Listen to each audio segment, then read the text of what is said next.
kita sebisa mungkin peneliti itu inovasi itu bisa menyamai atau sedikit menyamai fungsi kontrol. Tapi jika memang realnya nyatanya jauh lebih baik dari kontrol ya memang itu hasilnya. Tapi ya dasar kita ya dari jangan berpikir jauh untuk kita harus melampaui jauh hasil dari kontrol itu sendiri, gitu ya. Minimal kita bisa menyamai atau sedikit menyamai dari hasil kontrol. Begitu. Oke, terima kasih. Terima kasih atas kebaikan dan pertanyaannya. Baik, terima kasih ya kepada Dr. Agil selaku juri yang telah memberi tanggapan ya kepada kelompok Rosandes Koskanova. Jikalau ada audiens ataupun tamu undangan yang ingin memberikan tanggapan juga ataupun pertanyaan, dipersilakan dapat menggunakan kolom chat ataupun fitur mikrofon.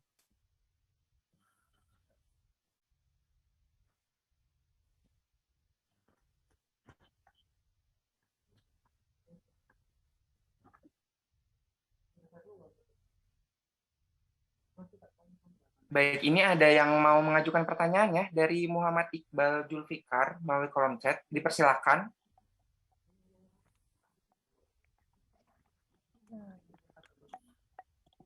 Ya.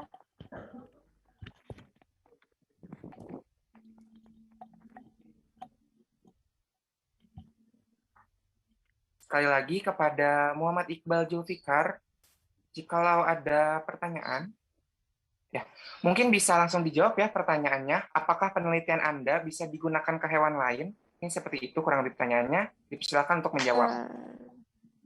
Terima kasih atas pertanyaannya. Penelitian ini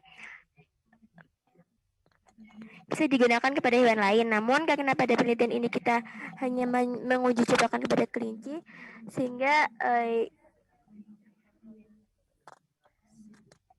masih perlu penelitian lebih lanjut untuk digunakan kepada hewan lain. Oke, sudah. Baik, terima kasih. Mungkin seperti itu ya jawaban dari pertanyaan Muhammad Iqbal Julfikar. Dikarenakan waktu terus berjalan dan juga tidak ada pertanyaan lagi ya dari teman-teman ataupun audiens maupun tamu undangan. Terima kasih kepada kelompok peserta dari Rosandes Koskanova yang telah memaparkan hasil karyanya. Maka dari itu, saya akan lanjut kepada kelompok ataupun peserta selanjutnya. Kelompok ataupun peserta selanjutnya yaitu dari kelompok juara. Apakah dari kelompok juara sudah siap? Sudah, Kak. Bisa buka.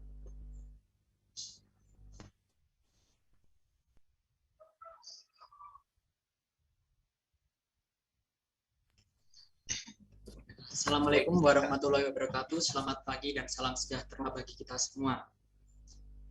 Di sini kami dari kelompok juara akan mempresentasikan hasil karya tulis kami yang berjudul Melestarikan Satwa dengan Malam, yang merupakan akronim dari Mencintai Alam.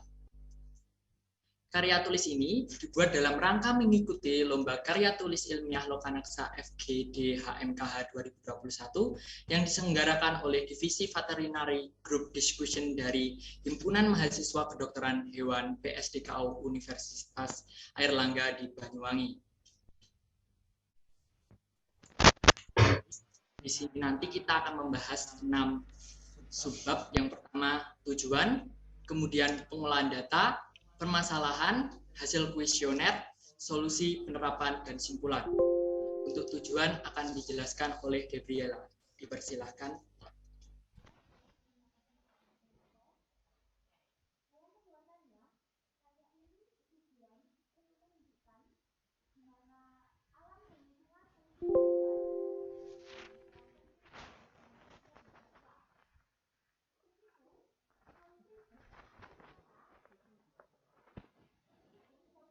Berupa aksi nyata diterapkan untuk menyadarkan masyarakat akan betapa pentingnya melestarikan satwa.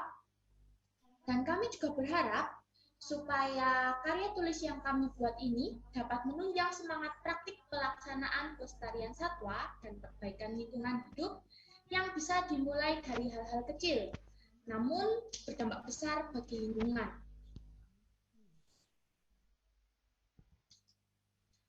Dalam karya tulis ilmiah ini, kami menggunakan teknik pencarian data kuantitatif dengan melaksanakan penelitian kepustakaan yang bersumber dari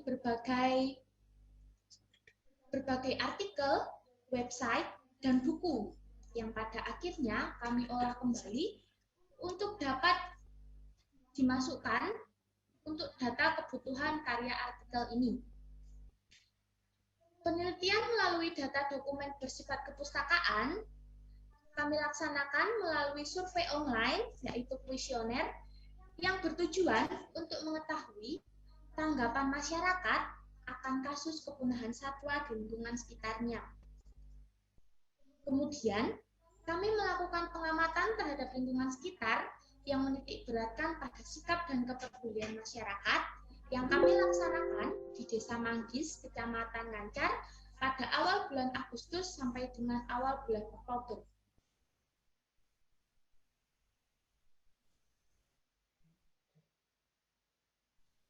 Untuk itu, kami mendapatkan beberapa permasalahan.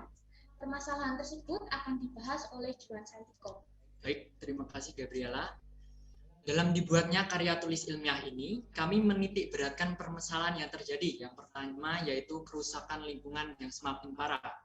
Di sini kita tahu bahwa alam sangat berperan penting dalam menjaga kestabilan ekosistem. Jika alam rusak, otomatis satwa-satwa itu akan punah. Contohnya adanya kerusakan hutan yang semakin parah seperti ini. Kerusakan hutan dapat diakibatkan karena penggundulan hutan secara liar, penebangan hutan, maupun pembakaran hutan yang sangat-sangat ekstrim. Hal tersebut akan berdampak pada menyusutnya habitat para satwa yang mengakibatkan satwa kehilangan tempat tinggal, sulit mencari makanan, bahkan mereka tewas mengenaskan karena terbakar, maupun menghirup asap-asap polusi yang diakibatkan kebakaran hutan. Kemudian permasalahan yang kedua, kurang adanya rasa ingin tahu, rasa peduli, dan rasa simpati terhadap praktik pelestarian satwa dan pelestarian lingkungan hidup. Hal ini nanti akan dibuktikan melalui data kuesioner yang akan ditampilkan pada slide selanjutnya. Kemudian banyak tindakan manusia yang mengakibatkan punahnya satwa, contohnya pengoboman ikan, meracun ikan, dan lain-lain. Kemudian ada kurang tegasnya penerapan hukum dalam praktik pelestarian satwa dan pelestarian lingkungan. Ini contohnya seperti pelanggaran terhadap UU illegal logging dan illegal fishing. Kemudian pada hasil kuesioner ini diketahui 61,9% orang belum melaksanakan kegiatan atau belum berkontribusi untuk melestarikan satwa. Next. Padahal 97,6% orang mengetahui dan paham akan definisi dan dampak dari kepunahan satwa. Berikut ini ada beberapa upaya yang telah dilakukan oleh pemerintah yang akan dijelaskan oleh Gabriela. Dipersilakan. Baik, terima kasih. Beberapa upaya yang dilakukan oleh pemerintah untuk meminimalisasi kepunahan satwa dirasa kurang cukup untuk menegaskan hukum dan juga menegaskan masyarakat dalam hal melestarikan satwa. Dibuktikan melalui kuesioner yang telah dilakukan, masyarakat masih kurang mampu dan kurang mau untuk melakukan praktik pelestarian satwa. Dari pemaparan di atas sesuai dengan judul yang kami angkat, yaitu melestarikan satwa dengan malam, kami mendapatkan beberapa solusi sebagai berikut. Lindungi alamnya. Kita harus menjamin kelestarian habitat satwa agar layak dihuni. Hal ini sangat penting. Adanya lingkungan atau habitat yang nyaman menjadikan satwa tumbuh dan berkembang dengan baik. Yang kedua, lindungi satwanya. Yang berarti kita harus menjaga keamanan dan kelestarian satwa agar tetap terjaga dan tidak punah. Dan terakhir yaitu memupuk kesadaran dan kepedulian. Tanpa adanya kesadaran dan kepedulian terhadap satwa, manusia tidak akan menjaga dan melestarikan satwa. Mereka akan tetap menganggap remeh kepunahan satwa tanpa memikirkan dampak dan akibatnya. Berikut adalah tindakan yang dapat diwujudkan untuk meminimalisasi kepunahan satwa. Melaporkan pihak yang tertangkap basah melakukan perburuan. Dan menggalakkan aksi peduli lingkungan melalui platform digital. Selanjutnya akan dilanjutkan oleh teman saya Gabriela. Gabriela, silakan. Penerapan atau aksi nyata yang digalakkan tidak melulu melalui hal besar, namun dilakukan melalui hal-hal kecil, seperti tidak membuang sampah sembarangan, melakukan reboisasi, menerapkan kegiatan Jumat Hijau, dan juga tidak menebang pohon sembarangan. Untuk itu, kami menarik kesimpulan bahwa tantangan yang dihadapi oleh Indonesia dalam meminimalisir angka kepunahan satwa adalah meningkatkan kesadaran masyarakat dalam peduli dan tanggap terhadap apa yang terjadi di lingkungan sekitarnya. Pelaksanaan pembinaan, pengarahan, dan penyuluhan tentang bagaimana menjaga lingkungan dan melestarikan satwa perlu dilandasi dengan koordinasi dan kolaborasi yang lebih intensif antara pemberi kebijakan atau pemerintah dan juga pelaksana, yaitu kita sendiri. Melakukan pendekatan secara terorganisir dapat mencapai hasil yang maksimal dalam upaya penekanan angka kepunahan satwa di Indonesia. Mengedukasi generasi muda sejak dini juga memberikan pengaruh besar pada pelestarian alam di masa yang akan datang. Menumbuhkan habit atau kebiasaan yang tetap untuk menjaga alam dapat meminimalisir kepunahan satwa di Indonesia. Baiklah, itu tadi pemaparan dari kami. Sekian, terima kasih.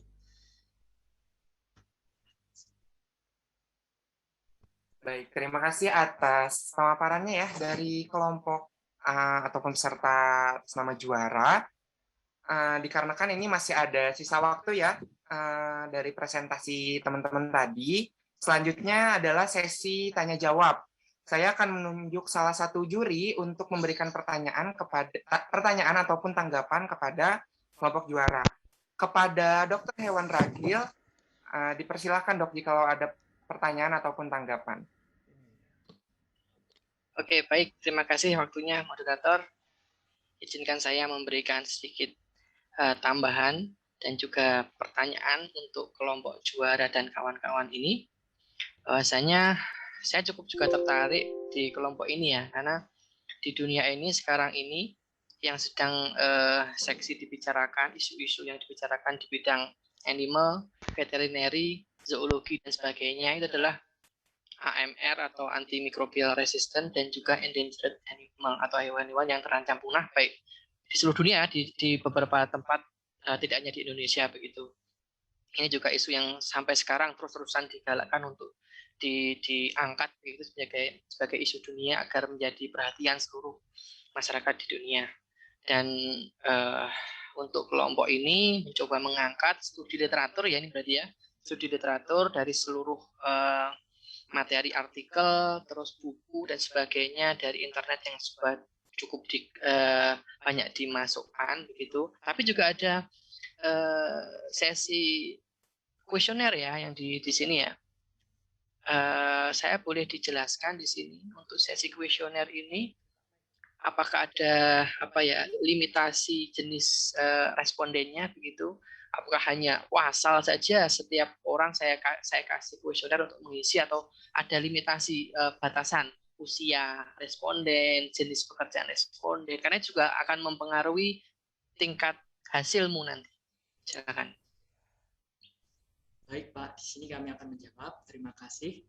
Untuk kuesioner ini kami peruntukkan untuk teman-teman kami dan orang-orang di sekitar kami, contohnya masyarakat sekitar kami, di tetangga maupun di circle kami lah intinya. Di situ jelas di sini usianya lebih dari 15 tahun. Jadi sudah pahamlah tentang apa itu kerusakan satwa, terus punahnya satwa dan berbagai macam lagi. Tapi di sini kami berusaha mencari data yang sebenarnya dan banyak orang yang ini di sini 61,9% belum melakukan tindakan belum melakukan kontribusi untuk meminimalisasi kepunahan satwa, tetapi pemahaman mereka terhadap kepunahan satwa itu cukup tinggi. 97,6% orang itu paham akan definisi dan dampak dari kepunahan satwa tersebut. Oke, baik. Tapi itu cukup penting ya, harusnya kita buat limitasi, artinya kita kasih batasan misalkan 100 responden yang kita akan coba sebar ya kuesionernya, terus batasan usia, jenis pendidikan gitu, ataupun itu harus tampil gitu ya dalam kuesioner agar kita juga bisa mendeskripsikan yang paham ini usia berapa sih, pendidikan apa sih, pekerjaan apa dan sebagainya. Sehingga ternyata kita juga bisa masukkan dalam hasil kuesioner ini. Selain itu juga ada satu yang menarik tadi bahwa tidak banyak yang melakukan aksi dalam proses pelindungan satwa. Ini contoh pertanyaannya bagaimana dalam kuesioner? Di sini kami memberikan pertanyaan seperti ini. Apakah kalian sudah melakukan kontribusi untuk meminimalisasi kepunaan satwa seperti tidak melakukan pengeboman terhadap ikan, kemudian meracun ikan, tidak melakukan penggundulan hutan secara liar. Seperti itu Pak, kurang lebih. Oke, tidak apa-apa ini. Inisiasinya cukup bagus ya, tetap saya apresiasi. Cuma nanti kalau mau diteruskan proyek berikutnya, masih di taraf literasi, begitu mungkin bisa diulangi lagi kuesionernya, karena ya nggak mungkin seorang petani kamu tanyakan, kamu melakukan pengeboman ikan nggak, kan nggak mungkin, dia petani, gitu kan? Kalau misalkan kamu berikan ke pekerja kantoran, Bapak melakukan pembalakan liar enggak, kan juga jawabnya tidak mungkin gitu ya. Mungkin pertanyaannya lebih ke spesifik hal-hal yang masyarakat umum bisa lakukan dalam proses pencegahan kepunaan satwa. Misalkan melihat ada orang menjual belikan hewan liar, apa yang dilakukan, apa pernah melakukan sesuatu, pelaporan dan sebagainya kan lebih tepat untuk pertanyaan gitu ya. Oke. Berikutnya saya ingin tanya, masih ada waktu ya Januari ya? Iya dok, masih ada. Ya, ini dari kesimpulan saran dari studi literatur umum ya, coba sebutkan. Sebelumnya, kamu memberikan saran dari ini, ada harus kita aktif melaporkan bla bla bla bla ya. Ini dari studi literatur. Kira-kira nanti yang paling efektif menurut kalian kalau ini betul-betul diaksikan di masyarakat itu yang mana? Ataukah semua atau bagaimana? Minimal untuk kalian sendiri deh, untuk circle kalian. Yang paling tepat aksi yang kalian lakukan yang mana? Melakukan aksi dari platform digital. Soalnya kita sekarang di era globalisasi yang kemajuan teknologi semakin canggih. Jadi informasi yang kita sampaikan akan mudah menyebar dan mudah diakses oleh orang banyak, sehingga orang banyak akan lebih tertarik untuk melakukan tindakan-tindakan untuk meminimalisasi kepunaan satwa tersebut. Oke. Baik ya, membuat YouTube begitu ya, seperti itu ya. Oke. Dan menumbuhkan kesadaran pada diri sendiri dan mengingatkan orang lain, Pak, terutama. Oke. Tapi sebetulnya yang paling penting sebenarnya sebelum itu semua, minimal circle kalian, tim kalian dulu deh, ini harus punya gambaran lengkap mengenai jenis satwa apa saja sih di Indonesia, minimal di daerah Kediri ya kalian ya. Ini yang masuk list terancam punah atau endangered atau list concern atau apalah yang itu ada di IUCN itu ya. Itu paham dulu lah nanti sebelum kita mengedukasi, dan juga peraturan yang ada di lembaga terkait milik pemerintah itu ya. Sebelum nanti kamu mau kelompok saya ini mau membuat suatu video YouTube begitu yang berkaitan dengan hal ini. Itu ya, karena juga di YouTube banyak sekali YouTuber ya yang berkaitan dengan hewan, itu juga perlu diimbangi dengan gerakan-gerakan semacam ini ya, karena banyak YouTuber yang terkadang mempunyai hewan-hewan dilindungi tapi itu ada di rumahnya ya. Terus dengan bangganya juga memberikan vlog atau video yang saya punya loh hewan dilindungi di sini, berizin loh. Nah, tapi kan bukan itu yang intinya, tapi bahwasanya pelestarian itu yang diinginkan. Oke lah, boleh di rumah, punya di rumahnya, punya penangkaran, tapi lebih baik tetap hasil akhirnya dikembalikan ke alam Ya, itu ya. Oke, Baik, Pak. terima kasih. Itu mungkin tanggapan dari saya. Saya kembalikan ke Jen. Baik, terima kasih Dokter Agil atas pertanyaan maupun tanggapan ya kepada tim juara ini. Mungkin dikarenakan masih ada sisa waktu, saya akan mempersilahkan kepada audiens maupun tamu undangan, jikalau ada tanggapan maupun pertanyaan, dipersilakan. Baik, ini ada yang raise hand dari Citra 01_ Citra Dewi. Dipersilakan. Baiklah, terima kasih. Jadi kita pengen bertanya, dari awal itu memang tema yang kalian angkat itu memang sangat relate, sangat bagus dan sangat relate dengan tema yang diangkat di dalam lomba karya tulis ilmiah ini. Akan tetapi dari awal kami melihat itu dari penjelasan hingga PPT itu masih bersifat subjektif. Jadi tidak ada menjuru ke satu objek atau satu produk di mana kalian menekankan produk atau objek itu. Jadi sebenarnya objek yang kalian tuju itu sebenarnya apa? Terima kasih, itu aja.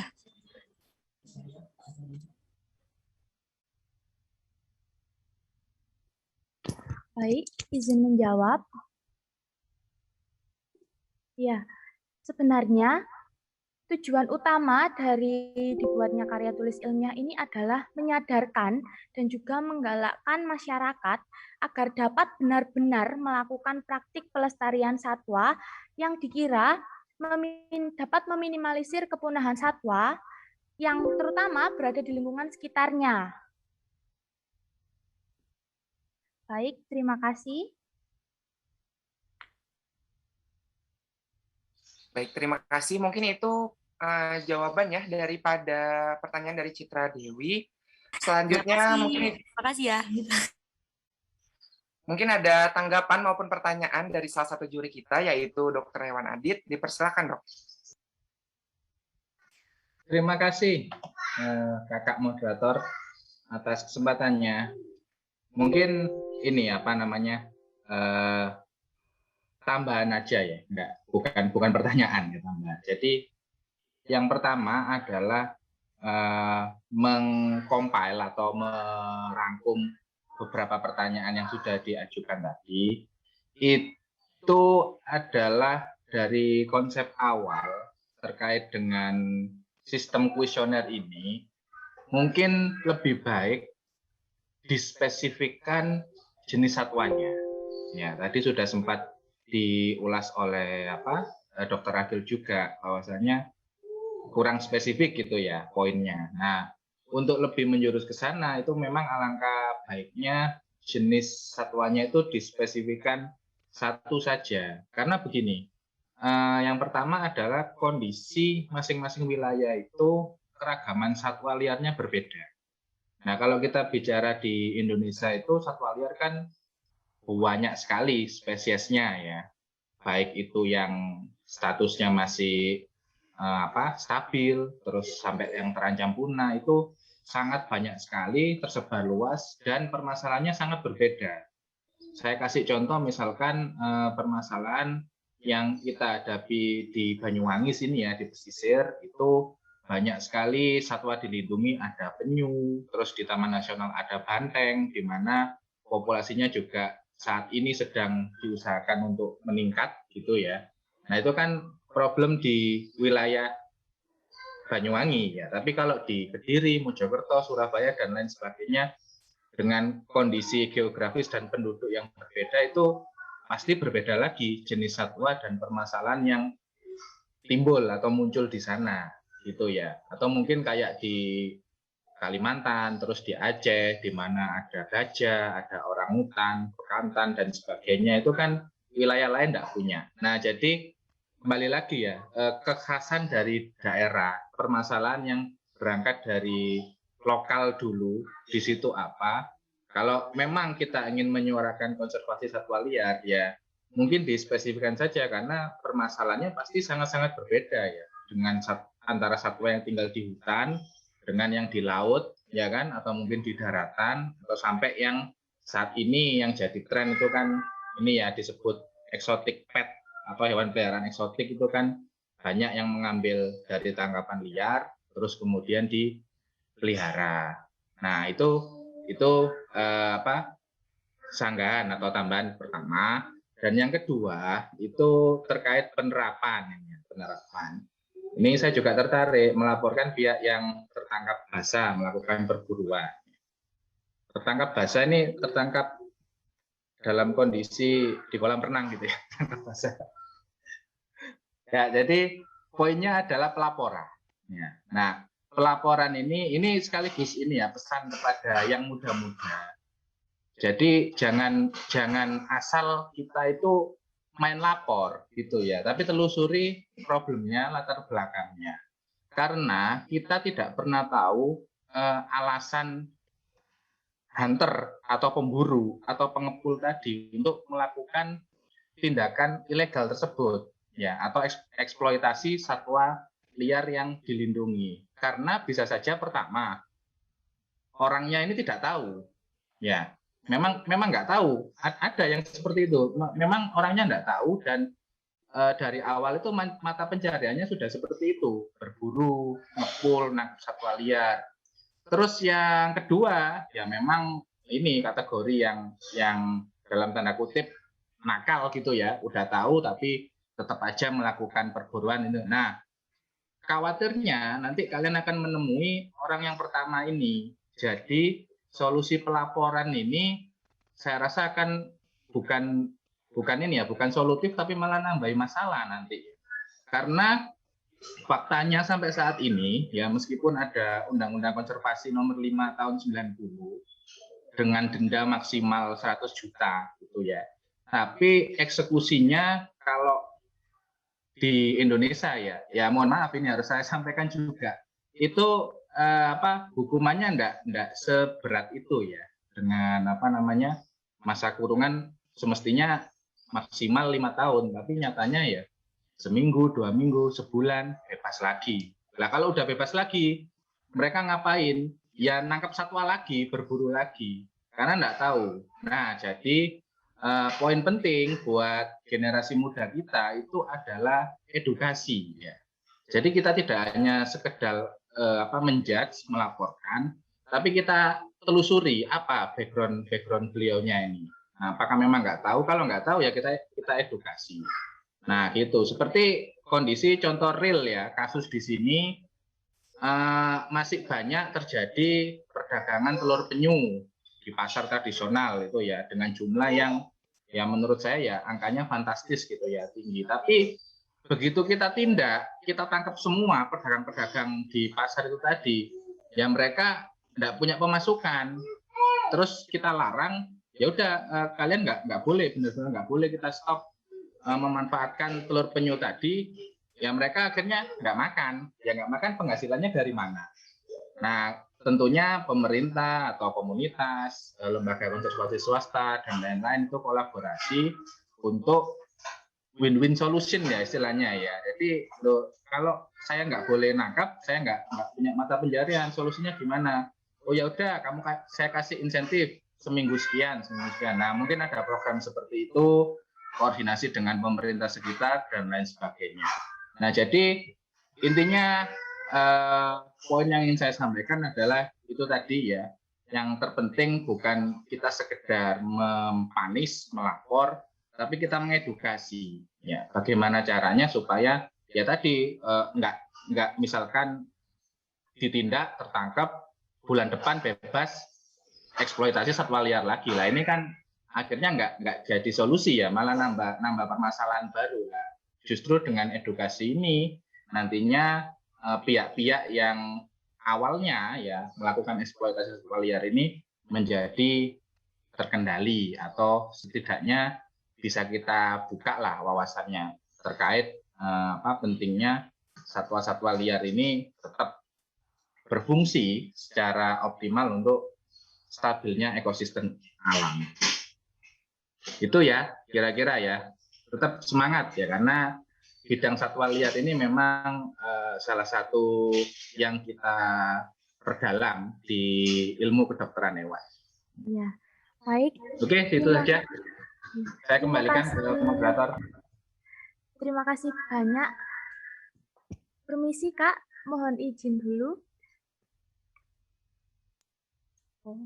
Terima kasih banyak atas pendapat dan juga masukan dari juri. Semoga kedepannya dapat memberi manfaat bagi kita semua dan juga dapat dalam proyek kedepannya. Terima kasih.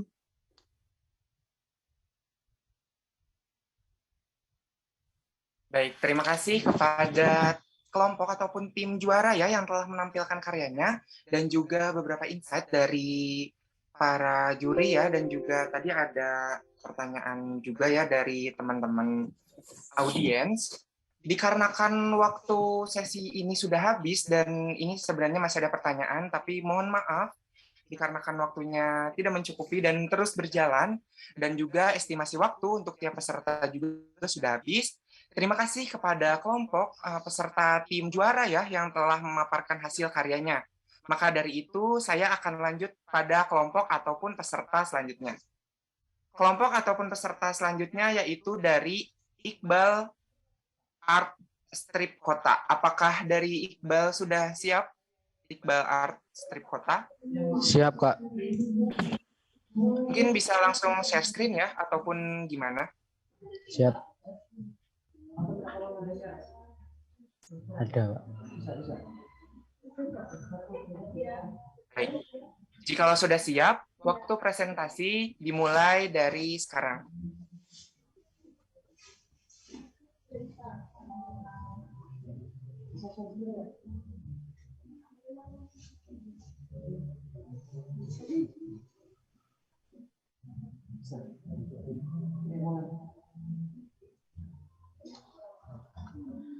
Assalamualaikum warahmatullahi wabarakatuh. Kami dari tim MBI Amanatul Ummah akan mempresentasikan suplemen art kota berbahan dasar daun sukun dan daun miana merah untuk mengobati white spot serta meningkatkan kecerahan warna sirip ikan cupang. Saya Muhammad Tiba Subika Rahman sebagai ketua kelompok. Saya Asyafi Agung Mubarak. Saya Muhammad Aiman Zulwaida. Berikut ini adalah latar belakang dari penelitian kami.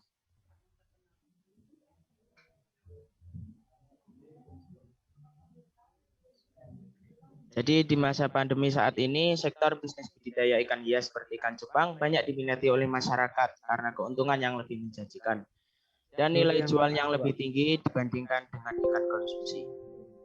Menurut data Kementerian Kelautan dan Perikanan mencatat dalam beberapa tahun terakhir produksi ikan hias nasional terus mengalami peningkatan dari 1,19 miliar ekor pada tahun 2017 hingga terus naik menjadi 1,28 miliar ekor dengan nilai mencapai 19,81 miliar rupiah pada tahun 2019. Namun tidak sedikit ikan hias seperti ikan cupang banyak mengalami kematian dikarenakan adanya penyakit yang menyerang seperti penyakit white spot atau bintik putih dikarenakan infeksi protozoa E. multifilis yang menyerang sisi ikan dan mudah sekali menular. Berikut ialah tujuan dan manfaat. Tujuan dari penelitian ini adalah memanfaatkan daun sukun dan daun miana sebagai obat white spot sekaligus memperindah warna pada sirip ikan cupang yang berbentuk suplemen. Daun sukun diketahui memiliki kandungan tanin yang dapat dimanfaatkan sebagai antibakteri dan antiparasit. Sedangkan daun miana memiliki kandungan antosianin yang tinggi sehingga dapat meningkatkan kadar karotenoid pada sirip ikan cupang. Dan berikut ialah tinjauan pustaka dari penelitian kami. 1. E. multifilis atau yang biasa disebut white spot termasuk dalam golongan ektoparasit yang merupakan protozoa berbulu getar. E. multifilis atau white spot ini mampu menyebabkan kematian besar dalam waktu singkat. Wabah E. multifilis adalah situasi darurat yang benar dan membutuhkan perawatan segera. Jika tidak diobati, penyakit ini dapat mengakibatkan kematian 100% pada ikan cupang. Yang kedua, daun sukun atau Artocarpus altilis adalah salah satu obat tradisional yang banyak dikenal di kalangan masyarakat Indonesia dengan kandungan kimia, flavonoid, asam hidrosianat, asetilkolin, tanin, riboflavin, saponin, fenol, quercetin, haperol, dan kalium yang berkhasiat sebagai obat penyakit seperti ginjal, jantung, tekanan darah tinggi, liver, pembesar limpa, kencing manis, asma, dan kanker, dan bisa juga digunakan sebagai antibakteri. Daun miana Yang ketiga ialah daun miana. Daun miana memiliki pigmen yang bertanggung jawab terhadap munculnya warna ungu pada daun miana. Munculnya warna ungu ialah antosianin. Sifat antosianin yang mudah larut dalam air sangat memainkan fungsi dan peran penting dalam meningkatkan kecerahan warna ikan.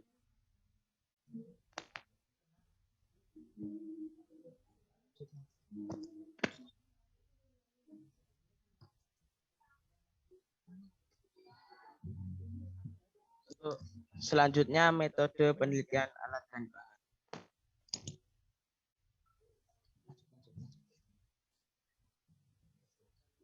Metode penelitian meliputi alat dan bahan sebagai berikut.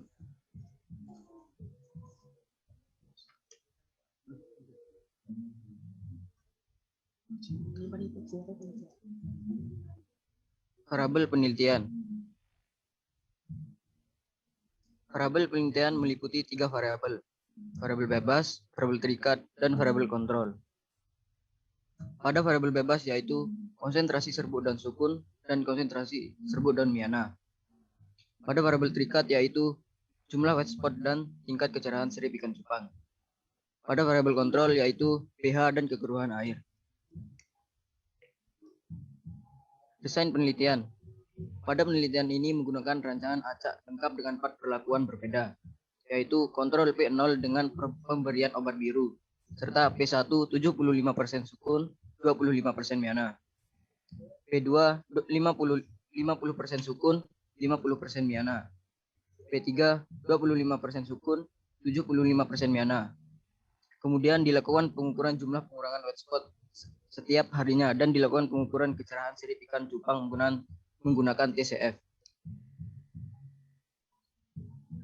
Prosedur penelitian terdiri dari 3 tahapan: tahapan persiapan, tahapan pembuatan, dan tahapan penyelesaian. Pada tahapan persiapan meliputi adaptasi ikan cupang dan pengambilan sampel. Pada tahapan pembuatan meliputi pemotongan simplisia, pengeringan simplisia, pembuatan suplemen arkota, uji coba pada ikan cupang, dan pengamatan setiap 2 hari. Pada tahapan penyelesaian meliputi uji ANOVA dan pengolahan data.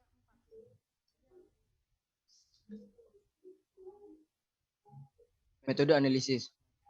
Pada metode analisis data dilakukan dengan menggunakan uji ANOVA 2 arah untuk mengetahui ada tidaknya perbedaan pengaruh suplemen arkota terhadap penyembuhan white spot serta peningkatan kecerahan sirip ekor ikan cupang. Hasil pengamatan white spot. Berdasarkan tabel di atas diketahui bahwa setiap 2 hari sekali pengamatan dalam waktu selama 12 hari, jika dilihat dari efektivitas suplemen arkota terhadap penyembuhan white spot, dapat dilihat pada P2 dan P3 memiliki selisih penyembuhan terbaik yaitu dengan pengurangan jumlah white spot sebanyak 2 dan 1. Setelah hari ke-6, kandungan alkaloid dalam daun sukun yang berguna sebagai antiproxua yang berperan untuk menyembuhkan white spot. Next. Grafik kecerahan warna sirip ikan cupang. Pada P1 diperoleh angka terakhir pada K9, sedangkan pada P2 diperoleh angka terakhir dengan angka 12, dan pada P3 diperoleh angka terakhir pada angka 7, dan pada P0 diperoleh angka terakhir angka 8.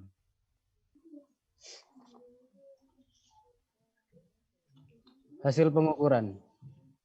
Berdasarkan hasil pengukuran kecerahan warna sirip ikan cupang, setiap 2 hari sekali diperoleh bahwa peningkatan paling signifikan didapat pada perlakuan P1 dan P2. Hal ini dikarenakan kandungan senyawa antosianin yang dalam daun miana yang menjadikan warna sirip ikan cupang semakin cerah. Senyawa antosianin selain sebagai peningkat kecerahan warna pada sirip ikan cupang, senyawa ini dapat juga dijadikan sebagai antioksidan alami untuk menangkal radikal bebas pada ikan seperti inflamasi. Selain itu, dapat diketahui dari hasil uji ANOVA terdapat perbedaan signifikan antara sebelum dan sesudah menggunakan produk arkota terhadap penyembuhan white spot dan peningkatan kecerahan warna sirip pada ikan cupang. Kesimpulan dan saran. Berdasarkan tabel di atas, pengembangan produk suplemen arkota memiliki dampak yang baik terhadap penyembuhan white spot, yakni dengan rata pengurangan jumlah white spot sebanyak 2 per 2 hari pada perlakuan P2, sedangkan dampak terhadap peningkatan kecerahan warna diketahui paling tinggi yaitu pada perlakuan P2, dengan hasil akhir peningkatan pada level 12. Sehingga tingkat pemberian suplemen air kota terbaik adalah dengan dosis 50%, daun sukun dan daun miana 50%. Hal ini bertujuan agar tingkat penyembuhan dan kecerahan warna dapat optimal. Saran, penelitian ini masih memiliki banyak kekurangan, maka peneliti menyarankan agar dilakukan penelitian lebih lanjut tentang efektivitas produk air kota berbentuk cair maupun untuk penanganan penyakit pada ikan lainnya.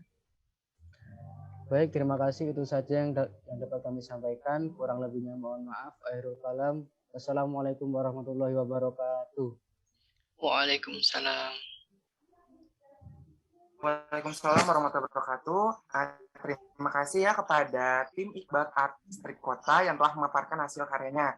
Baik, selanjutnya sama seperti sebelumnya, yaitu sesi tanya jawab. Saya akan menunjuk mungkin ya salah satu juri lomba kita. Mungkin dari Dr. Hewan Adit, jikalau ada tanggapan maupun pertanyaan, dipersilakan kita. Baik, terima kasih moderator untuk kesempatannya ya. Untuk Muhammad Iqbal dan kawan-kawan ini. Ini juga penelitian yang menarik gitu ya, karena melibatkan ikan sebagai hewan akuatik. Terus ada beberapa poin ini yang saya highlight atau tekankan. Jadi yang pertama tadi penggunaannya kan untuk dua bahan alam ini kan untuk penyembuhan plus ini ya mengembalikan kecerahan warna ya. Nah, pertanyaan saya, sampel ikan cupang yang digunakan itu apakah dalam kondisi yang sama, terus mungkin apa namanya panjang yang sama, dan yang paling penting adalah pattern atau pola warna yang sama juga.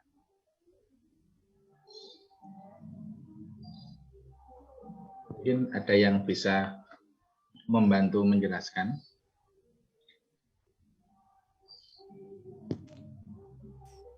Aku.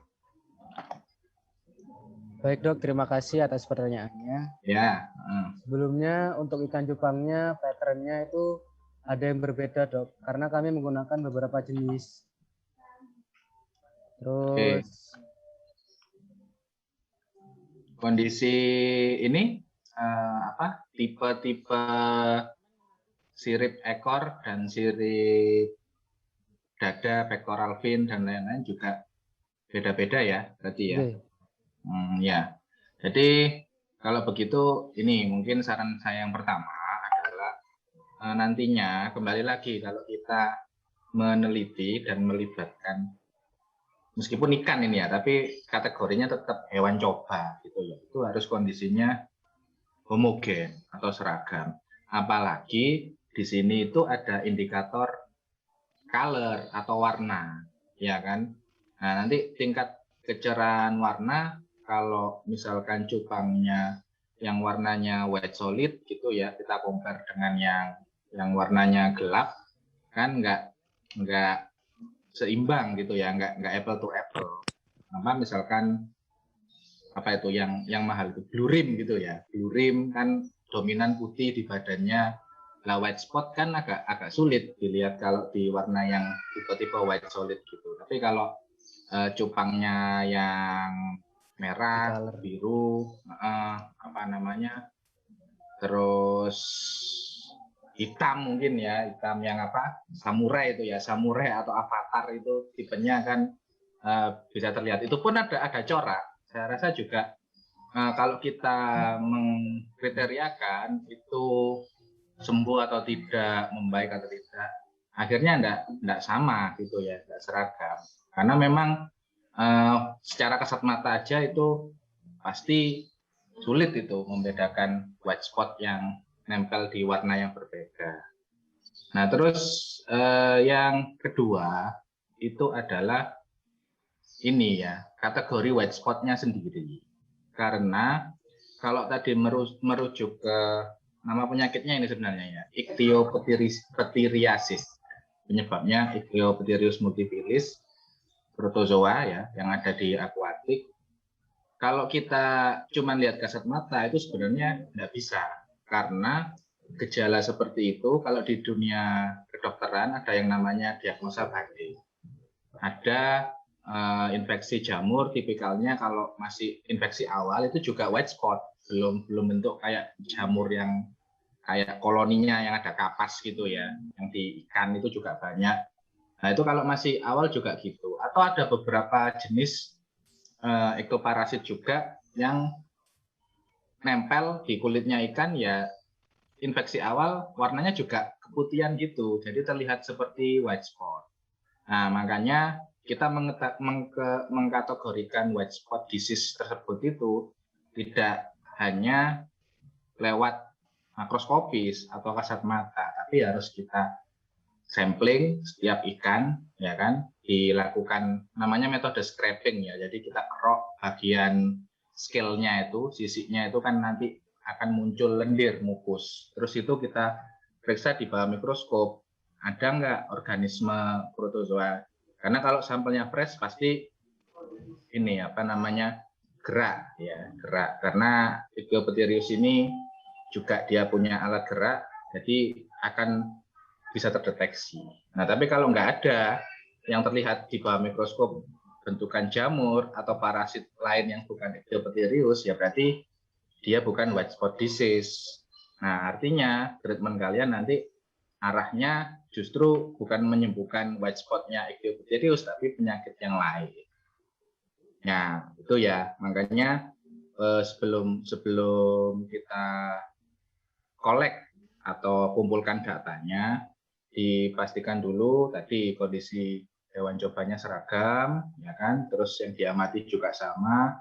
Terus bagaimana kita bisa mengkategorikan itu benar, oh infeksi parasit, oh ini jamur, oh ini bakteri dan lain sebagainya. Jadi intinya dikonfirmasi dulu, baru di treatment. Nah, jadi memang sedikit gambaran juga buat peserta yang lain, kalau tidak hanya di kedokteran hewan ya, di semua bidang medis kedokteran itu memang kita harus mendiagnosa dulu baru mengobati gitu ya. Kalau di masyarakat kan masih banyak juga yang misalkan sakit tapi langsung ke apotek nyari obat gitu ya. Padahal kan mestinya periksa dulu, didiagnosa sakitnya apa, baru saran atau rekomendasi obatnya seperti apa. Nah, jadi saya rasa itu ya untuk kedepannya kalau ingin meriset lagi, meneliti lagi, bisa dicoba sehingga semua variabel itu benar-benar terukur dan hasilnya benar-benar valid. Oke, tetap semangat ya. Kurang lebihnya mohon maaf. Saya rasa saran dari saya cukup. Saya kembalikan ke moderator. Makasih dok atas sarannya. Baik, terima kasih dokter atas ini ya tanggapan insight yang telah diberikan kepada kelompok atau tim Iqbal Art Strip Kota dan juga tadi dari tim Iqbal Art and Strip Kota yang telah menjawab pertanyaan dari Dr. Adit. Selanjutnya adalah sesi kedua ya. Jikalau ada pertanyaan daripada audiens maupun tamu undangan, pertanyaan maupun tanggapan dipersilakan. Ya, ini ada yang raise hand dari Gabriela Elsananda, dipersilakan.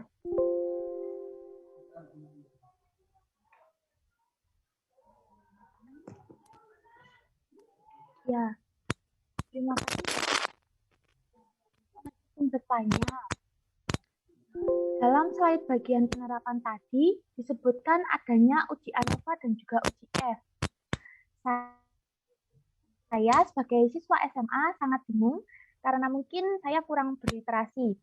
Untuk itu, mohon bisa dijelaskan secara sederhana bagaimana cara melakukan uji ANOVA dan uji F. Terima kasih, Kak.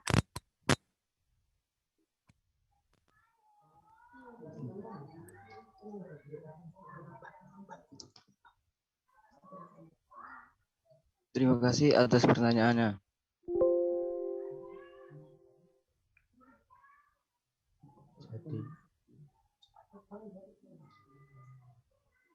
Uji ANOVA adalah uji sesudah dan uji sebelumnya.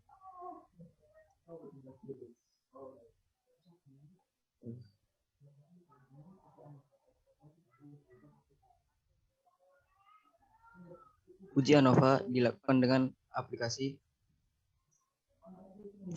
Jadi uji ANOVA itu dilakukan dengan sesuai uji SPSF.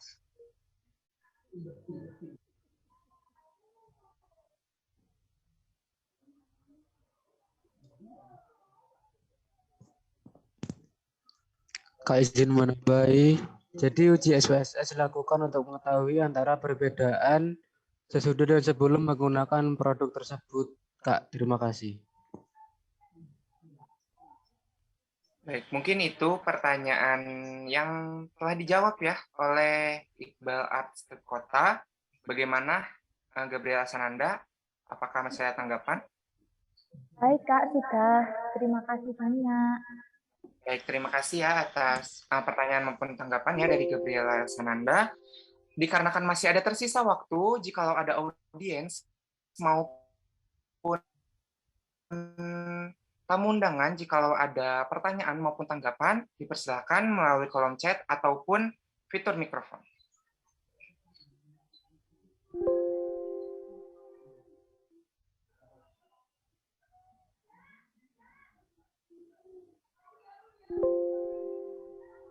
Sekali lagi, jikalau dari audiens maupun tamu undangan, jikalau ada tanggapan maupun pertanyaan kepada kelompok Iqbal Arts Trip Kota, dipersilakan melalui kolom chat maupun fitur mikrofon.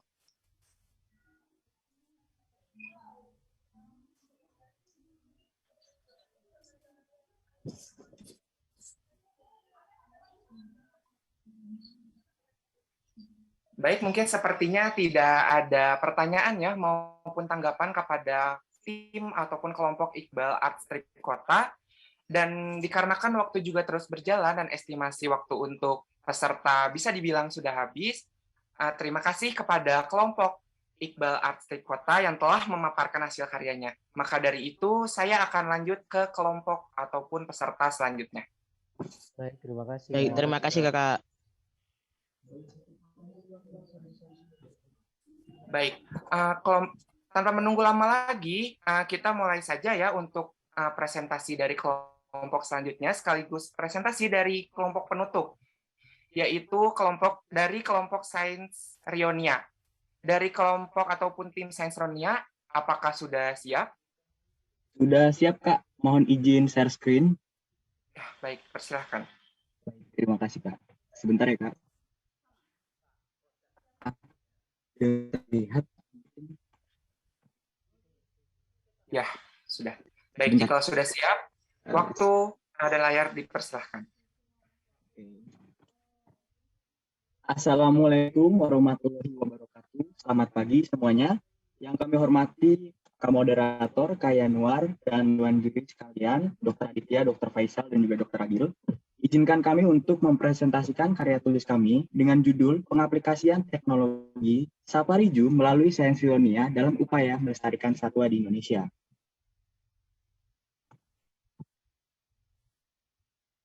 Sebelumnya, perkenalkan kami dari kelompok Sains Rionia dari SMA Negeri 1 Bekasi. Dengan saya sendiri, James Firasat Linardi. Saya Novia Amelia. Dan saya Tita Parmita akan mempresentasikan mengenai ide kami yang dimulai dari latar belakang. Indonesia merupakan negara kepulauan beriklim tropis. Banyaknya pulau-pulau dan didukung dengan iklim yang tropis menjadikan Indonesia sebagai negara yang memiliki keanekaragaman fauna yang sangat banyak dan beragam. Upaya pemerintah dalam melestarikan fauna yang beragam adalah dengan menghadirkan kebun binatang di berbagai satwa Indonesia. Kebun binatang merupakan salah satu tempat yang berperan penting dalam pelestarian satwa di Indonesia. Secara umum, kebun binatang sering disingkat Bonbin atau Taman Marga Satwa. Kebun binatang adalah tempat satwa dipelihara dalam lingkungan buatan dan akan dipertunjukkan kepada publik.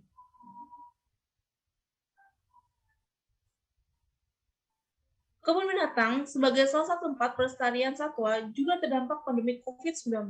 Pandemi COVID-19 bukan hanya menyebabkan satwa di seluruh Indonesia terancam kelaparan, tetapi juga terancam dari berbagai penyakit akibat kurang perawatan. Berdasarkan masalah ini, keadaan satwa cukup mengkhawatirkan karena dapat mengurangi populasi dari berbagai spesies satwa, bahkan yang lebih parah dapat menyebabkan kepunahan spesies satwa tersebut. Sebagai contoh, di Kompleks Wisata Goa Discovery Park atau GDP, Cagar Budaya Benteng Somba Opu, Sulawesi Selatan, dalam hasil monitoring BKSDA, antara September sampai November 2019, satwa di GDP ada sebanyak 571 ekor dan citra satwa celebes ada sebanyak 80 ekor. Saat monitoring akhir 2019, beberapa satwa mati tetapi tak ada penjelasan dari alasan kematian. Dan hal itu juga di GDP sangat merasakan dampak dari pandemi ini, terutama untuk makanan dan pemenuhan gizi satwa. Dari permasalahan tersebut, upaya dan peran generasi muda dalam melestarikan satwa serta sebagai bentuk terobosan baru sangat dibutuhkan. Oleh karena itu, kami mengangkat judul Pengaplikasian Teknologi Safari Zoo melalui Sains Sionia dalam upaya melestarikan satwa di Indonesia. Lalu, saya akan menjelaskan tujuan dari pembuatan karya tulis ilmiah ini.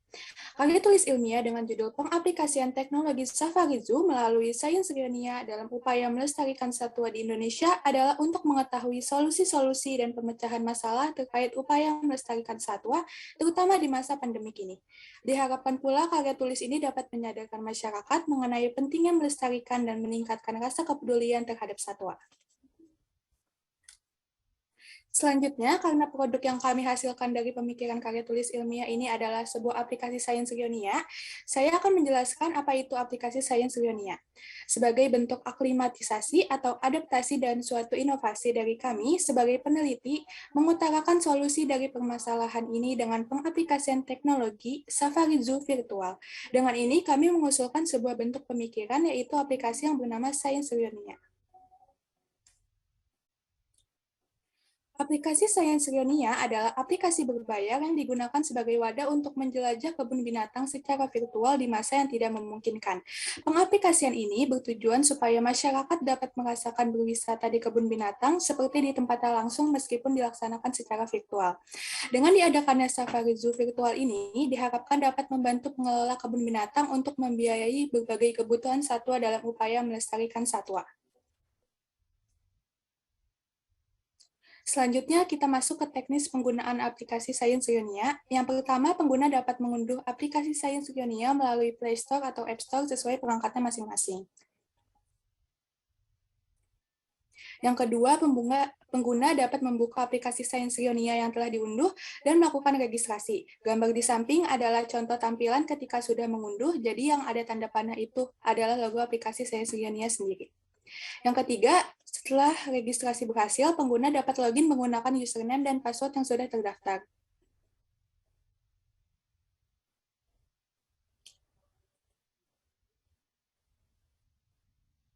Yang keempat, pengguna dapat mengecek jadwal Safari Zoo dan menyesuaikan waktu. Gambar di samping adalah ilustrasi yang sudah kami buat, jadi kurang lebih tampilan ketika acara berlangsung akan seperti ini.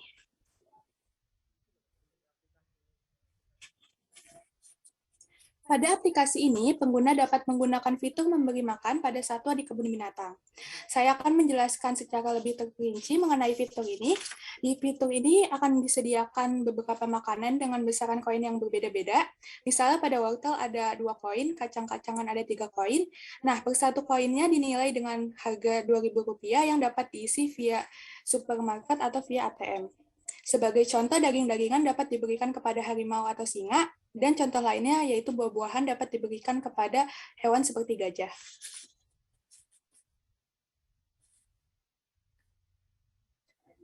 Sebagai bentuk penghargaan dari kami, pengguna berkesempatan mendapatkan sebuah tumbler cantik setiap pembelian di Sains Sionia Market.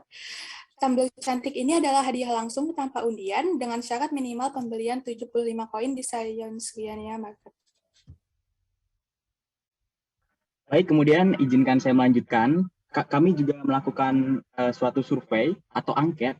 Jadi kami melakukan survei angket ini kepada 50 orang terdekat dari sekolah kami baik juga kakak kelas kami, dari usia 15 tahun hingga 20 tahun. Karena kami memilih pada usia ini karena kami merasa pada usia ini remaja sudah mulai mengerti dan tertarik untuk melestarikan hewan dan satwa, serta juga pada usia ini pula remaja sudah mampu menggunakan teknologi dengan sempurna. Jadi jawaban responden berdasarkan hasil rekapitulasi dari angket mengenai Safari Zoo secara virtual yang telah kami bagikan dari tanggal 29 September 2021 pukul 8 pagi hingga ditutup pada tanggal 13 Oktober 2021 pukul 23.59 sebagai berikut. Jadi pertanyaan ada beberapa. Yang pertama adalah pertanyaan, apakah sebelumnya Anda sudah pernah mendengar Safari Zoo secara virtual? Nah, dari jawabannya rata-rata mengatakan 82% belum pernah. Artinya dari sini kita dapat simpulkan bahwasannya ini suatu inovasi baru yang bisa diterapkan dan sangat membantu kebun binatang. Yang kedua, apakah Anda setuju jika ada program Safari Zoo secara virtual?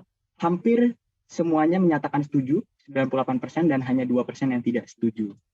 Selanjutnya, jika Safari Zoo secara virtual terrealisasi, apakah Anda tertarik untuk menonton? 62% menjawab sangat tertarik. Kemudian juga seberapa tertarik Anda dengan ide Safari Zoo ini dalam beberapa rentang 1-5, dari 1 tidak tertarik sampai 5 paling tertarik. Sangat tertarik 38%, diikuti dengan 48% tertarik, dan cukup hanya 14%. Kurang tertarik dan tidak tertarik tidak ada. Selanjutnya, seberapa besar harapan Anda akan realisasinya ide kami? 52% responden menjawab sangat tertarik, 40% sangat juga tertarik juga, dan hanya cukup 8%. Dan apakah diadakan pagi ini dapat mencapai 67% bisa, dan 30% juga menyatakan mungkin bisa. Nah, dampak dari aplikasi ini kami bagi dua, ada dampak positif dan negatif. Sebagaimana dampak positifnya adalah pertama, wisatawan tidak perlu menguras banyak waktu dan tenaga karena tidak diharuskan langsung datang ke kebun binatangnya. Kemudian yang kedua, aplikasi ini juga diharapkan bisa menjangkau banyak waktu dan yang mungkin bisa disesuaikan. Adanya aplikasi ini juga memudahkan masyarakat melihat berbagai macam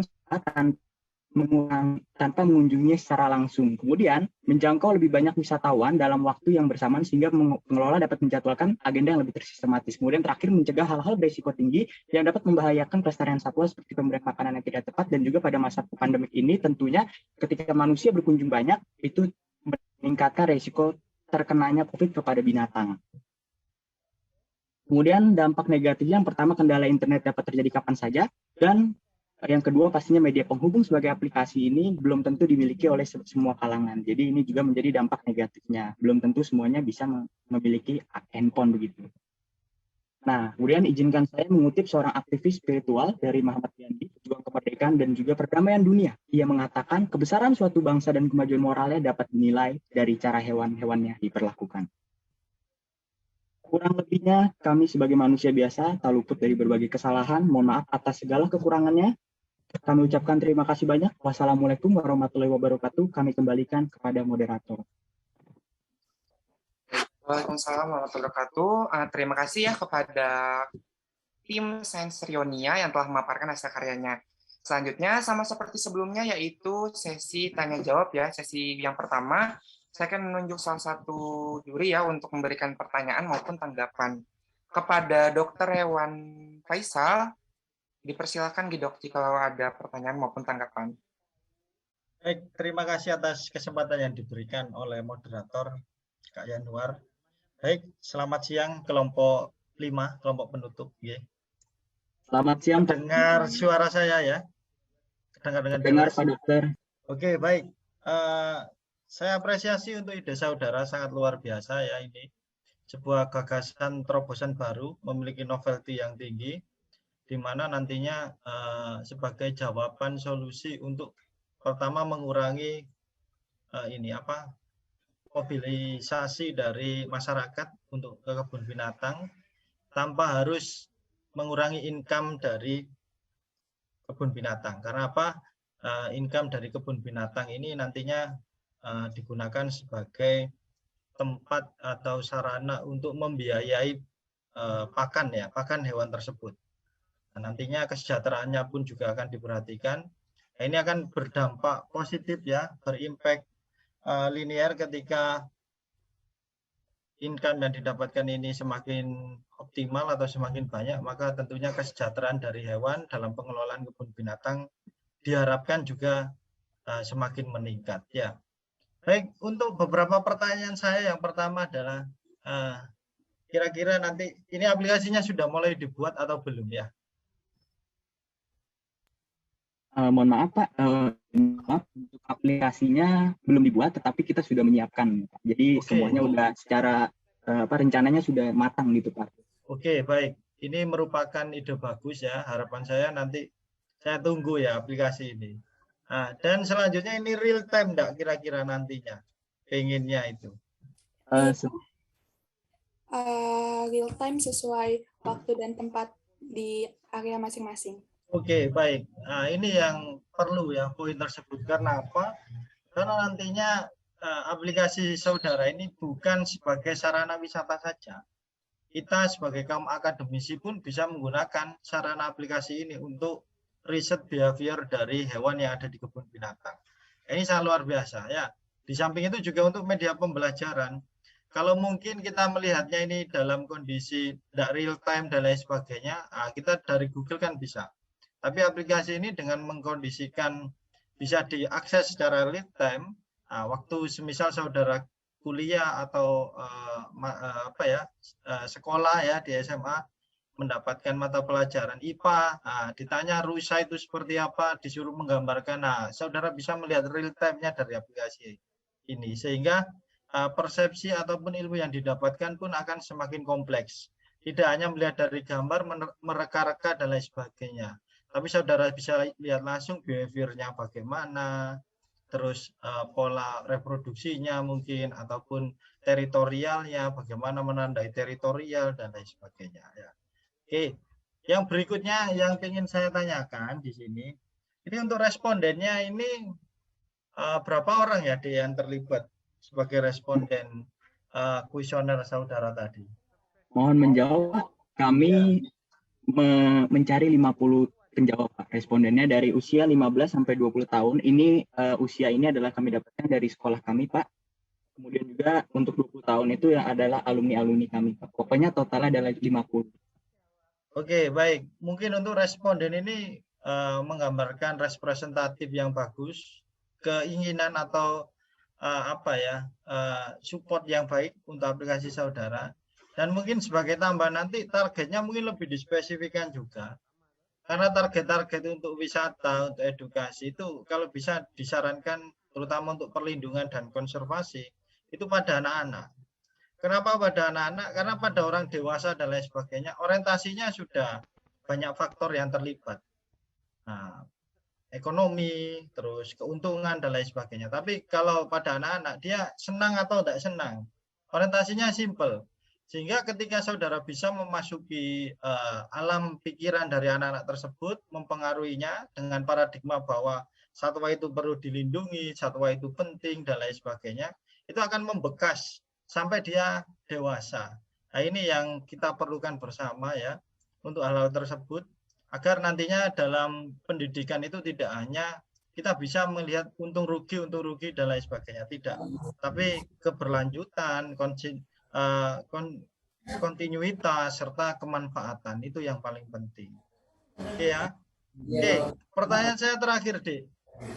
Kira-kira nanti ya untuk yang ini apa namanya tadi? Namanya apa, Dik? Science Rionia. Science Rionia ya, Science Rionia. Oke. Baik. Untuk ini visible nggak kira-kira kalau diterapkan untuk anak-anak, atau memungkinkan nggak, bisa nggak diterapkan aplikasi ini untuk anak-anak yang era milenial 4.0 ini, bisa nggak kira-kira? Baik Pak, izin menjawab.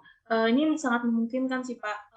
Mungkin kalau untuk anak-anak mereka agak kurang mengerti untuk teknologi, namun bisa dibimbing sama orang tua, dan juga ini juga merupakan aplikasi yang bisa digunakan bersama keluarga Pak. Jadi anak-anak pun bisa dapat edukasi dari aplikasinya. Kemudian jika dia kebingungan pun dia bisa bertanya kepada orang tuanya. Jadi orang tuanya bisa menjelaskan lebih lanjut, dan juga anak-anak pun lebih bisa mengerti gitu Pak. Oke, baik, ada fitur-fitur tambahan ya. Jadi tidak hanya video saja mungkin ya. Jadi ada fitur kayak edukasinya yang dimasukkan, entah itu dalam bentuk nama hewannya, terus makanannya apa dan lain sebagainya. Oke, baik, mungkin itu saja yang bisa saya sampaikan. Terima kasih, saya kembalikan ke moderator. Terima kasih banyak, Pak. Sama-sama, Dek. Baik, terima kasih banyak Dr. Faisal selaku juri yang telah memberikan pertanyaan ya maupun tanggapan yang sangat insightful kepada tim Sains Rionia. Dan sesi selanjutnya itu sesi 2, yaitu sesi bertanya jawab maupun memberi tanggapan daripada audiens maupun tamu undangan. Jikalau ada pertanyaan maupun tanggapan dipersilakan di kolom chat ataupun langsung mengaktifkan fitur mikrofon.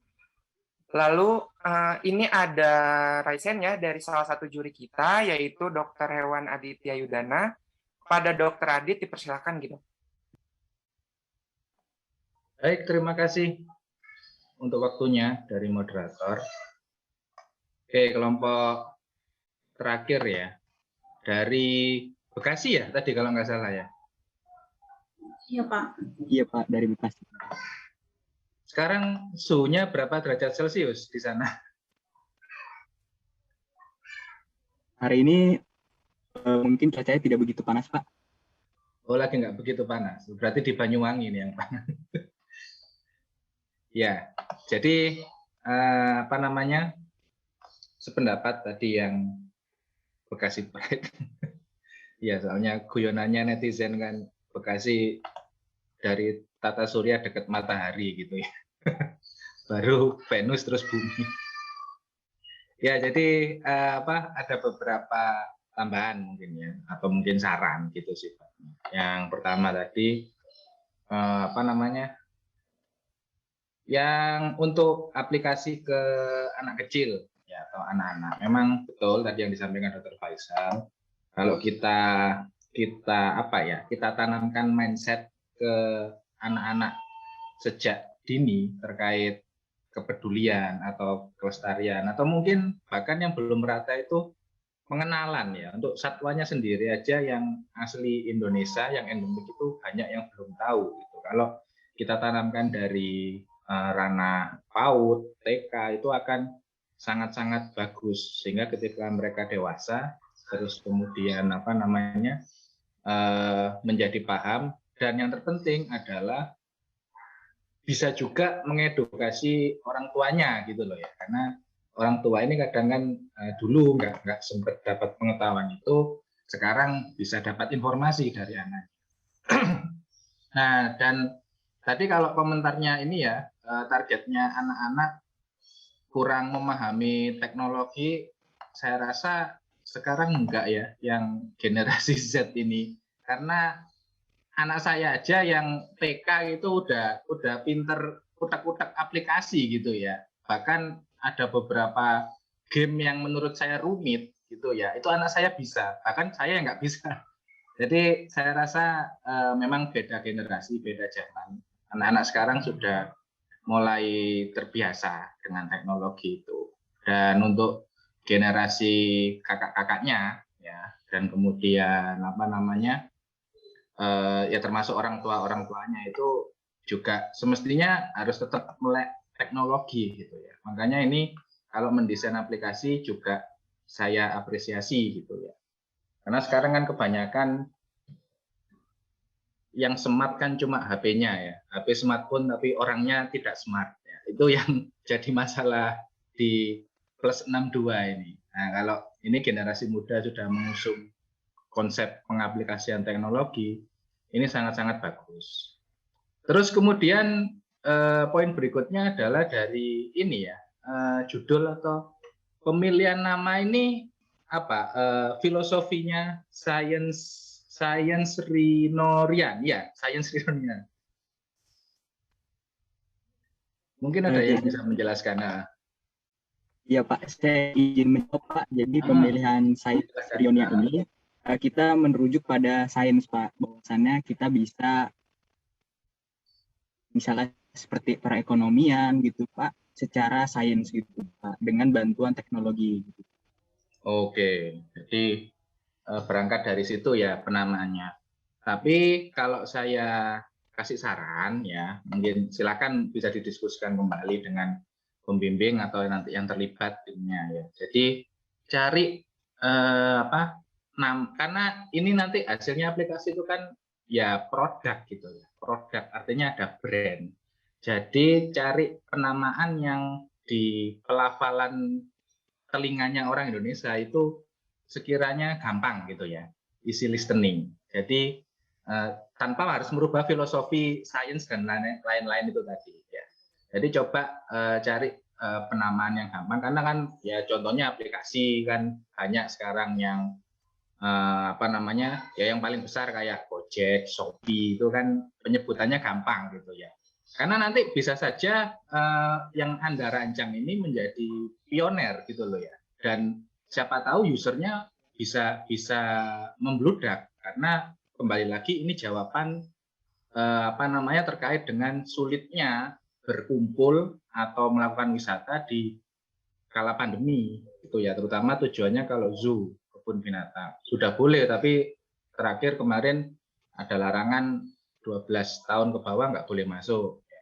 Nah, terus ngapain ke sana? Padahal ke sana kan kita pengen nyenengin anak gitu ya, anak-anak pengen ke sana. Kalau cuman orang tuanya aja nanti, kalau orang Jawa katanya madak norupo ya, menyamakan bercermin dengan primata dan lain sebagainya.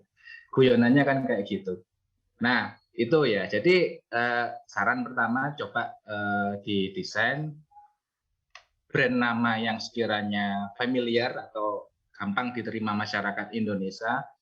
Plus paling penting juga logo dari brand aplikasi yang nanti kalian usung, karena kan nanti lewat Play Store juga ya bisa diakses. Itu juga penting ya. Jadi logo itu juga harus mewakili yang simple tapi filosofi dari konsep atau ide yang kalian usung itu ada masuk di logo itu semua. Karena yang dilihat pertama kali nanti itu oleh masyarakat umum gitu ya. Nah, terus yang berikutnya adalah karena ini nanti melibatkan satwa liar gitu ya, atau khususnya lembaga konservasi ex situ, kebun binatang, safari dan sebagainya yang nantinya kalian support lewat aplikasi ini. Jadi alangkah baiknya kalian juga melakukan ini ya, mencari second atau third opinion dari pihak yang menangani juga. Minimal kalau terkait lembaga konservasi, kalian bisa istilahnya ini ya, meminta advice atau nasihat dari pemangku kepentingan di Balai Konservasi Sumber Daya Alam. Dari wilayah dulu aja, nanti kan diarahkan. Terus mungkin nanti beliau-beliaunya bisa kalian libatkan juga untuk memberikan testimoni gitu ya, waktu trial aplikasi. Dan ini juga bisa, kami di Prodi Kedokteran Hewan tentunya akan sangat-sangat welcome gitu ya, kalau ini nanti eksekusinya ada berkelanjutan. Dan saya rasa untuk tadi memberikan pendapat dan lain sebagainya juga bisa gitu ya, bisa kami berikan. Dan yang terakhir dan nggak kalah penting, karena kembali lagi ini produk dengan konsep yang istilahnya pertama kali gitu ya, sebelum rilis ke sosial gitu ya, ke masyarakat luas, mungkin alangkah baiknya nanti juga dipertimbangkan dengan pembimbing kalau nanti memang benar-benar ini langsung dilanjut untuk realisasi, dipertimbangkan untuk patennya dulu ya. Jadi hak kekayaan intelektual dari ide kalian ini harus terjaga dulu. Nanti jangan sampai masih trial, udah rilis keluar, terus ada yang meniru konsepnya, mau kalian klaim nggak bisa karena nggak ada buktinya. Yang mematenkan malah orang lain. Nah ini yang tidak diinginkan kalau untuk ranah sudah berupa produk atau brand itu tadi. Itu ya, saya rasa beberapa poin saran yang ingin saya sampaikan untuk kelompok 5 ini. Terima kasih, kurang lebihnya mohon maaf, saya kembalikan ke moderator. Terima kasih banyak Pak Dokter. Terima kasih Pak. Baik, terima kasih dokter atas tanggapannya dan juga pertanyaannya tadi kepada kelompok Sains Dunia. Mungkin ini ada satu pertanyaan ya, ataupun tanggapan dari Juan Santiko dari urutan ketiga. Dipersilahkan. Baik Kak, terima kasih. Saya mau izin bertanya. Saya tertarik dengan aplikasi yang disampaikan tim ini. Yang saya ingin tanyakan, aplikasi tersebut dibuat menggunakan pemrograman komputer apa? Terima kasih. Baik, izin menjawab. Jadi begini teman-teman, kami ini masih menyiapkan ide-idenya, tapi ide-idenya semua sudah matang. Jadi nanti ingin kami daftarkan terlebih dahulu mungkin secara haki yang tadi Pak Dokter sampaikan. Kemudian baru nanti bagaimana pemrogramannya ini mungkin kami akan melakukan kerjasama dengan IT untuk memprogram hal ini. Karena menurut kami ini hal yang cukup besar, tidak mungkin kami bisa memprogram ini. Tapi setidaknya secara ide, gagasan ini bisa kami tuangkan dalam bentuk aplikasi yang nanti bisa kita buat bersama orang IT. Seperti itu.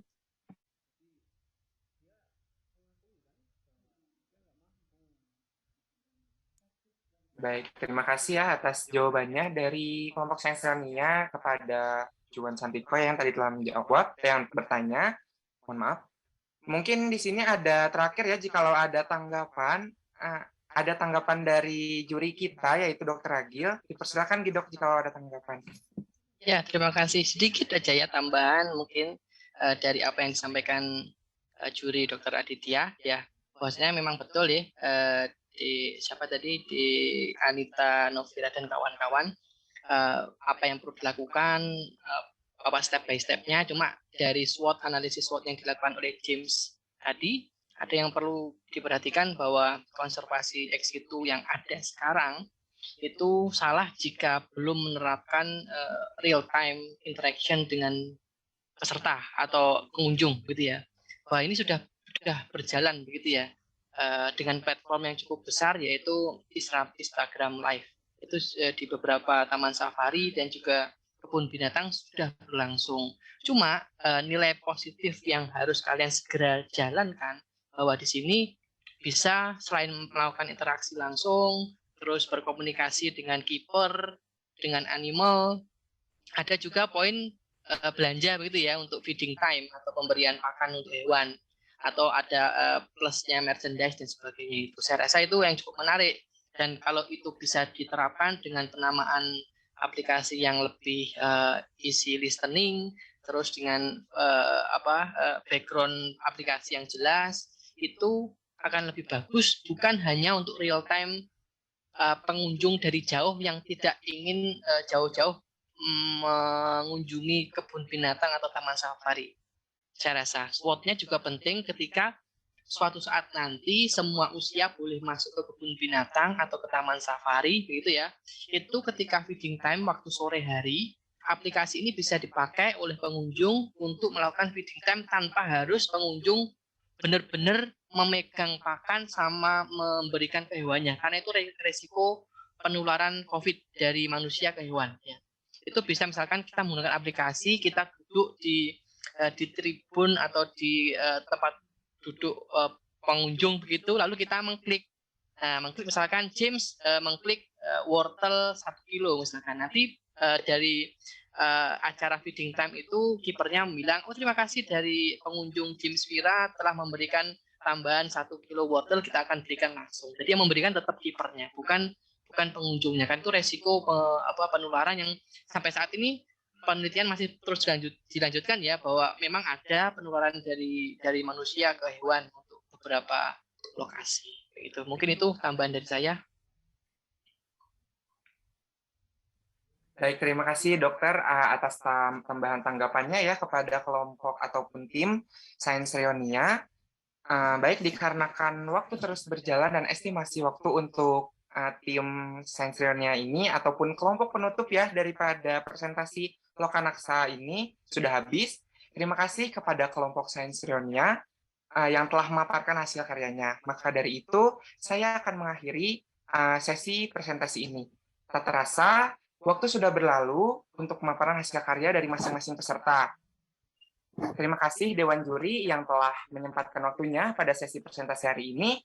Dan juga terima kasih kepada rekan-rekan semua yang telah menampilkan hasil karyanya.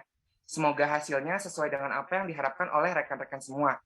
Saya Januar Firmansyah, selaku moderator pada acara Lokanaksa 2021 ini pamit undur diri. Dan mohon maaf jika ada kekurangan maupun kesalahan. Akhirul kalam, wabillahi taufiq wal hidayah. Wassalamualaikum warahmatullahi wabarakatuh. Saya kembalikan lagi ke MC, Kak Elis. Waalaikumsalam. Waalaikumsalam warahmatullahi wabarakatuh. Terima kasih kepada Kak Januar selaku moderator dan juga kepada seluruh dewan juri yang sangat luar biasa pada pagi hari hingga siang hari ini ya. Gimana nih adik-adik, udah lega belum? Soalnya kan udah presentasi, tadi juga udah menjawab pertanyaan dan saran-saran dari juri. Rasanya deg-degan apa gimana nih? Mungkin dari Gabriela, gimana Gabriela? Ya, ini sangat menarik Kak, bisa berbagi ilmu dan juga menuangkan pikiran. Wah, seru banget ya berarti ya. Oke.